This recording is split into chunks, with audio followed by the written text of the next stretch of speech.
Andrea, bonjour. Nous sommes avec Daniel Cohn-Bendit, le président du groupe des Verts au Parlement européen. Monsieur Cohn-Bendit, après plusieurs années de politique à Bruxelles, vous prenez votre retraite. Après 4 mandats, donc après 20 ans. Je crois qu'il y a des rythmes de vie comme ça. Et je trouve que 20 ans de Parlement européen, 20 ans donc d'activité centrée sur le Parlement européen, ça suffit. Ça suffit d'abord parce que il y a une certaine fatigue chez moi.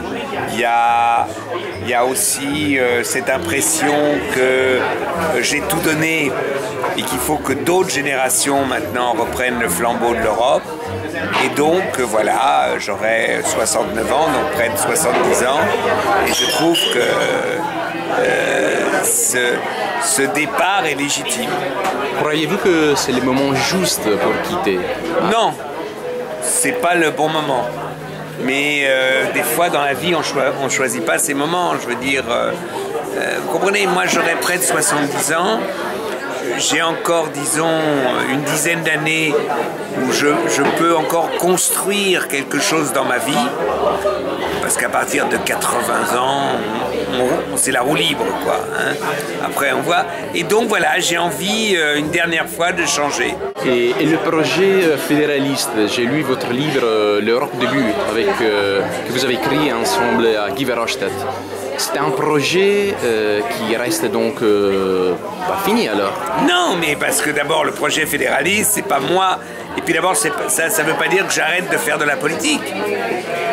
Il y a des tas de gens qui font de la politique, qui parlent, qui essayent de prendre des initiatives, qui ne sont pas députés européens. Le seul endroit de faire avancer l'idée fédérale, c'est pas le Parlement européen. Donc je vais sûrement trouver des moyens d'intervenir politiquement sans être député. Vous êtes français, vous êtes allemand.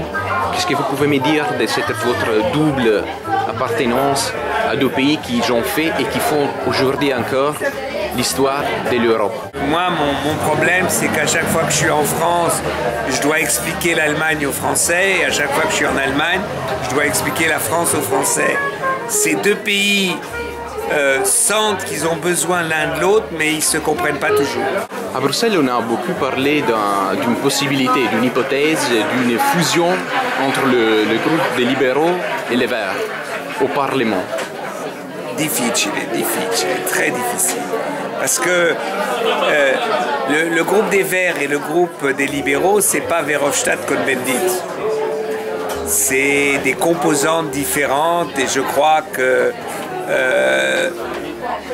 c'est pas réalisable. Même dans certains pays, Verhofstadt croyait qu'il y aurait des listes fédéralistes où des Verts et des libéraux peuvent s'unir, mais je vois pas. En France, ça marchera pas. Il essaye de faire ça en Italie, ça marchera pas.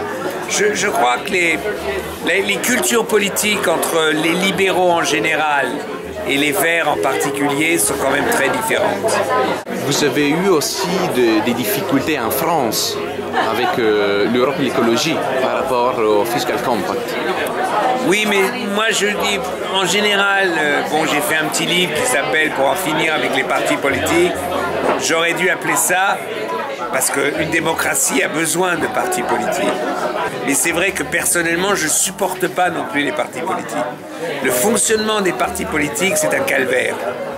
D'autoritarisme, il parle de manque de démocratie au sein de Bruxelles et des décisions prises par l'Union européenne.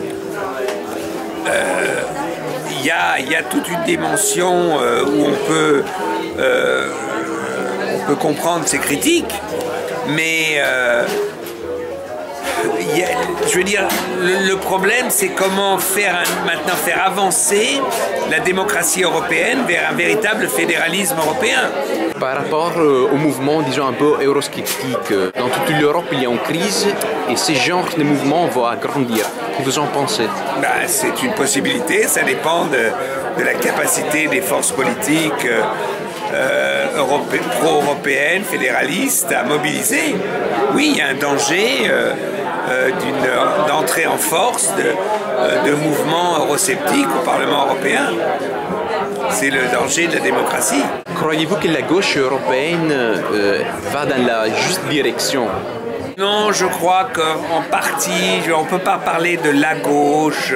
Le discours de l'État, par exemple, et le discours de Hollande sont très différents sur l'Europe. L'État a fait un discours beaucoup plus fédéraliste européen que Hollande. Il y a beaucoup de mouvements des gauches, disons, et des partis aussi des gauches qui sont très critiques vers les décisions prises par la BCE, par l'Union européenne, l'austérité et la façon de gérer la crise aujourd'hui.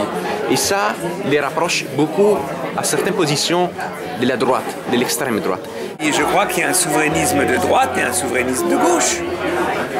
Et qu'il y a toute une partie, si on voit, disons, Mélenchon et la gauche de la gauche en France, c'est le seul modèle, c'est leur modèle républicano-socialiste à la française. C'est le seul modèle politique qu'ils connaissent. Et en ça, ils sont souverainistes. Et les idées du 68? Le 68, c'est fini, c'est il y a 150 ans. Les idées sont plus valables alors? Non, ils ont changé le monde, ils ont changé la société, donc on ne peut pas reprendre à ce niveau. Mais les idées 68, vous les retrouvez au Brésil et en Turquie aujourd'hui. Et en Europe? En ce moment, non, mais parce que c'est une autre situation. J'ai écrit un petit livre, Forget 68, oubliez 68. Allez, vous aussi, oubliez 68. Ciao.